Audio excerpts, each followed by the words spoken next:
अस्सलाम वालेकुम। Next topic जो हमने रिवाइज़ करना है वो है threads.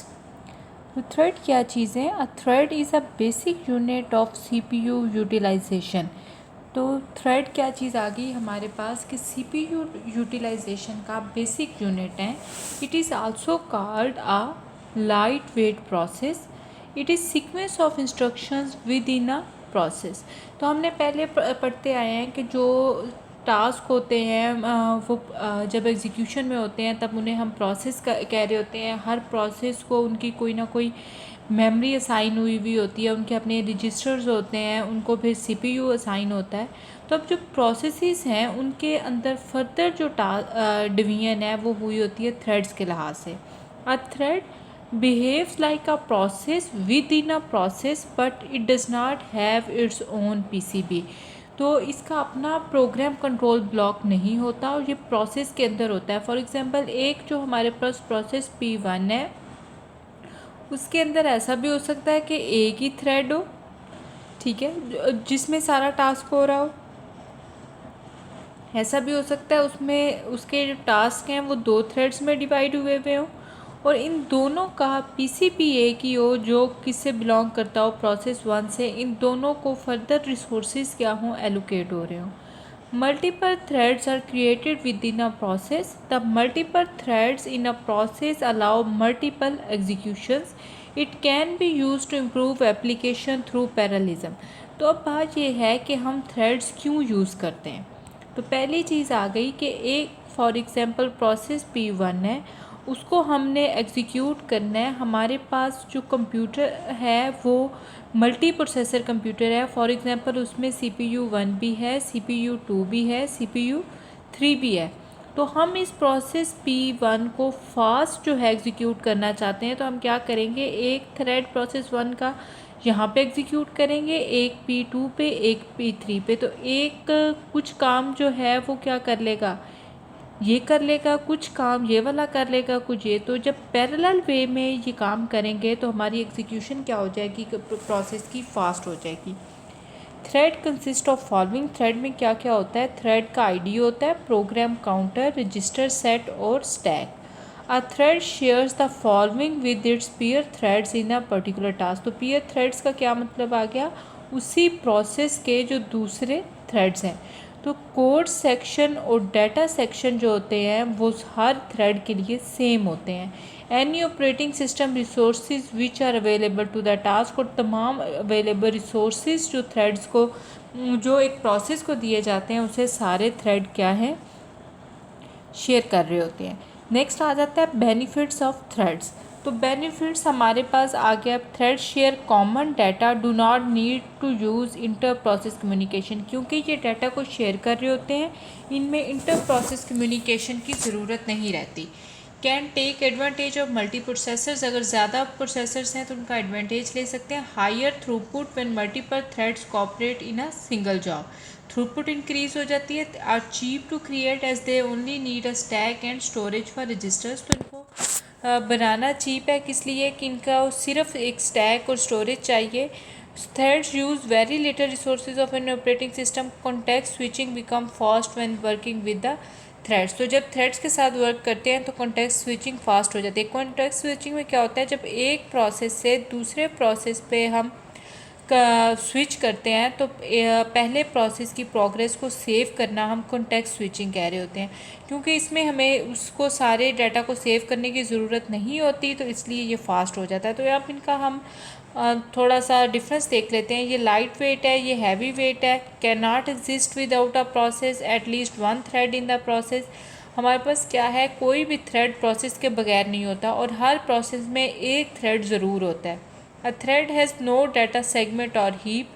A process has code, data and heap segments. If thread ends, the process may still run. If a process ends, all threads in it also ends. Communication among threads occurs through memory. The communication among processes occurs through operating system and data copying. The creation of threads and context switching is inexpensive. The creation of process and context switching is expensive. तो वो सारे difference आ जाएंगे जो हमारे पास process और threads के हैं। Next आ जाता है multi threading. Multi-threading allows operating system to execute different threads simultaneously. Many software packages for modern computer system are multi-threaded. An application is typically implemented as separate process with several threads. तो multi threading में क्या होता है, हमारे पास different जो threads हैं वो इकट्ठे एग्जीक्यूट हो रहे होते हैं। और तो ये मोस्टली जो न्यू मॉडर्न कंप्यूटर सिस्टम्स हैं वो क्या है, मल्टी थ्रेडेड हैं। An application is typically implemented as a separate process with several threads. तो तमाम जो एप्लीकेशंस हैं वो एक सेपरेट प्रोसेस की तरह इम्प्लीमेंट की जाती हैं जिसमें मुख्तलिफ थ्रेड्स होते हैं। For example, a web browser can use one thread to display image, a second thread to retrieve data from the network। तो वेब ब्राउज़र में जो डिफरेंट काम हो रहे हैं वो उनको डिफरेंट थ्रेड्स के तौर पे इम्प्लीमेंट कर सकता है ताकि उसकी जो वर्किंग है वो फास्ट हो सके। A single application may need to perform many similar tasks in some situations. For example, a web server receives requests for web pages, images and sound, etc. Many clients may be accessing the server at the same time. The web server can service only one client at a time. If it runs as a single threaded process, the client may have to wait for a very long time for the service of the request। तो अगर हमारे पास system ऐसा है जिसमें हमें fast response चाहिए और हमारी प्रोसेसिंग को फास्ट होना चाहिए तो वहाँ पे मल्टी थ्रेडिंग जो होती है उसका बहुत फ़ायदा रहता है। A solution of this problem is that server should run a process to accept requests, the server that creates a separate process to receive that request. This method was used before the popularity of threads. However, the process creation is very time consuming. It is more efficient to use one process with multiple threads. A multi-threaded server can create a separate thread for client request and other thread to service that request। तो हमारे पास इस तरह से systems create किए जा सकते हैं जिनमें मल्टीपल थ्रेड्स जो हैं वो डिफरेंट काम कर रहे हों और इस तरह से प्रोसेसिंग को इंक्रीज़ कर रहे हों। Threads are also very important in remote procedure call system. Remote procedure call servers are typically multi-threaded. A server services the received message using a separate thread. It allows the server to service several concurrent requests। तो remote procedure call वाले जो servers होते हैं उनमें भी multi threading use होती है ताकि डिफरेंट किस्म के मैसेजेस जो हैं उनको सिमुलटेनियसली उनको आंसर किया जा सके। Many operating systems kernels are also multi-threaded. Many threads operate in kernel and each thread perform a specific task such as managing device or handling interrupts। तो जो कर्नल है, जो मेन पार्ट है ऑपरेटिंग सिस्टम का, वो भी multi threaded होता है। उसमें थ्रेड्स होते हैं जो मुख्तलिफ काम कर रहे होते हैं। नेक्स्ट आ जाता है एडवांटेजेस। तो वही जो सारी हमने पीछे डिस्कस की हैं वही आ जाएगा। रिस्पॉन्सिवनेस इंक्रीज़ हो जाती है क्योंकि टाइम डिले कम हो जाता है।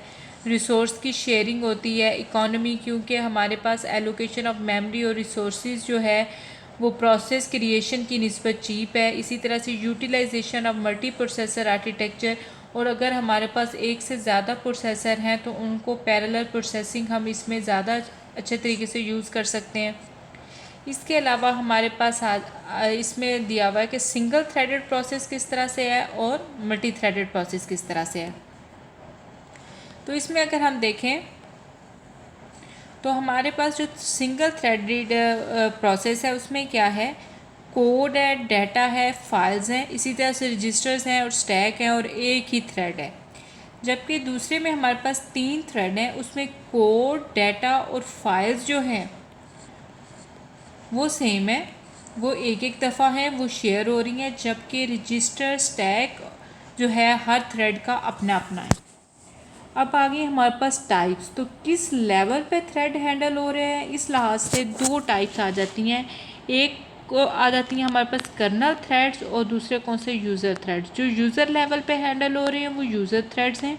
जो कर्नल लेवल में या कर्नल मोड में हैंडल हो रहे हैं वो कौन से हैं, कर्नल थ्रेड्स। तो पहले हम देखते हैं kernel level threads. Kernel level threads are supported within the kernel of the operating system. All modern operating systems store kernel level threads. They allow the kernel to perform multiple tasks and to serve multiple kernel system calls simultaneously। तो जो colonel जो है अपनी services के लिए use करता है वो हमारे पास कौन से आ जाते हैं, कर्नल लेवल थ्रेड्स।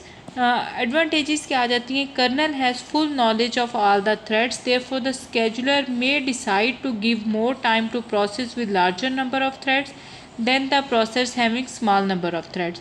और दूसरा फ़ायदा क्या है, kernel level threads are specially good for application that are block frequently, और ऐसी एप्लीकेशन जो बार बार ब्लॉक हो सकती हैं उनके लिए भी कर्नल लेवल थ्रेड्स जो हैं वो बेटर परफॉर्म करते हैं। डिसएडवांटेजेस क्या हैं, kernel level threads are slow and efficient, kernel must manage and schedule threads as well as the process, it require a full thread control block for each thread to maintain the information about threads, there significant overhead increases the kernel complexity. अगर तमाम threads को colonel जो है वो manage करता है तो फिर कर्नल के लिए जो है वो कर्नल की वर्किंग जो है स्लो और इनएफिशिएंट हो जाती है। यूज़र लेवल थ्रेड्स का क्या है, user level threads are implemented in user level libraries instead of system calls, the thread switching does not need to call operating system, it does not cause interrupt to the kernel knows nothing about user level threads, it manages these threads as a single threaded process, the user level threads are very fast। तो हमारे पास user level threads को क्योंकि operating system ने manage नहीं करना होता, colonel ने manage नहीं करना होता और वो कर्नल को इंटरप्ट भी नहीं करते, तो वो क्या उनकी वर्किंग क्या होती है, फास्ट होती है। User level threads are fast and efficient, they can be implemented on different operating system that does not support threads, they are simple to manage, the switching between threads can be done without the kernel। disadvantages क्या आ गया, the lack of coordination between thread and operating system, और multi-threaded application with pure user level threads cannot take advantages of multi processing, और ये multi processing की सही तरह से advantage नहीं ले सकते क्योंकि कर्नल जो है वो एक प्रोसेस को एक ही प्रोसेसर असाइन करता है at a time. Multi threading के मॉड्यूल्स आगे हमारे पास वो कौन से हैं, the user thread must be map to kernel threads using one of the following strategies. तो हमें जो यूज़र थ्रेड्स हैं उन्हें कर्नल थ्रेड्स के साथ मैप करना पड़ता है, तो वो आ जाएगा हमारे पास। पहला है many to one model, one to one model और मैनी टू मैनी मॉडल। जैसे उनके नाम बता रहे हैं, मैनी टू वन मॉडल क्या होगा, हमारे पास मैनी यूज़र थ्रेड्स हैं और वो क्या हो रहे हैं, किसी एक कर्नल थ्रेड पे मैप हो रहे हैं, एक ही कर्नल थ्रेड है जो मैनी यूज़र थ्रेड्स को हैंडल कर रहा है। जबकि वन टू वन में हमारे पास क्या है, हर जो यूज़र थ्रेड है उसे एक कर्नल थ्रेड हमारे पास हैंडल कर रहा है। नेक्स्ट है हमारे पास मैनी टू मैनी, तो उसमें क्या है, मैनी यूज़र थ्रेड्स हैं जिसे मैनी कर्नल थ्रेड्स जो हैं वो हैंडल कर रहे हैं। तो ये हमारे पास जो है ये थ्रेड्स के मॉडल आ जाएंगे। इन तीनों जो हैं मॉडल्स मैपिंग के, इनके अपने अपने बेनिफिट्स हैं और डिसएडवांटेजेस हैं।